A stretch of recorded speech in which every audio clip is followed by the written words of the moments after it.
هند داسې کارنامه وکړه چې نړۍ یې حیرانه کړه. د پاکستان لپاره بیخي تباه کوونکی خبر راغی.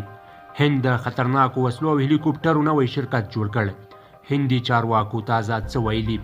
جزئیات په همدغه ویډیو کې وګورئ او زموږ چینل سبسکرایب کړئ. درنو لیدونکو السلام علیکم.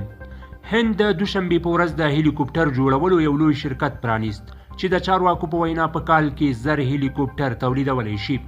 هند سیمه ییز رقابت او د چین نظامی جاهطلبۍ ته په پام سره خپله نظامی بودیجه په روان کال کې 14% زیاته او نږدې 20 میلیارده ډالرو ته یې ورسوله. په دې کې د وسلو او نورو جنگي وسایلو تولید هم شامل دی. سره له دې چې هند د صنایعو داخلي ظرفیت هم لري، خو په نړۍ کې د وسلو لوی واردونکی هیواد بلل کیږي او تر ډیره د روسیې په وسلو متکی دی او له ډیر وخت راهیسې خپلې زیاتره وسلې له روسیې واردوي. د هند صدراعظم نریندرا مودي د کرناټاکا په ایالت کې د دغه شرکت د افتتاح په مراسمو کې وویل چې دا ډول تاسیسات به په نورو هیوادونو باندې د هند پوځي اتکا کمه کړي.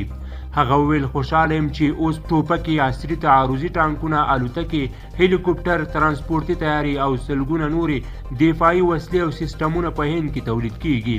مقامات وایي چې د هلیکوپټرو د تولید دا فابریکه چې په اسیا کې د خپل ډول لومړی بلل کیږي، په اول سر کې به ساده طرحه شوي څرخي الوتکې تولیدوي او بیا به ورو ورو د پرمختللو هلیکوپټرونو تولید ته مخه کوي.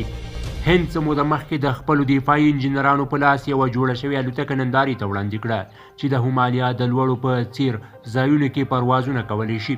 هند همدغه راز په 2022 کې لومړی الوتکه انتقالونکې بیړۍ هم وښودله چې د چین د مخ په زیاتېدونکي نفوذ سره د مقابلې لپاره یو لوی ګام بلل کیږي.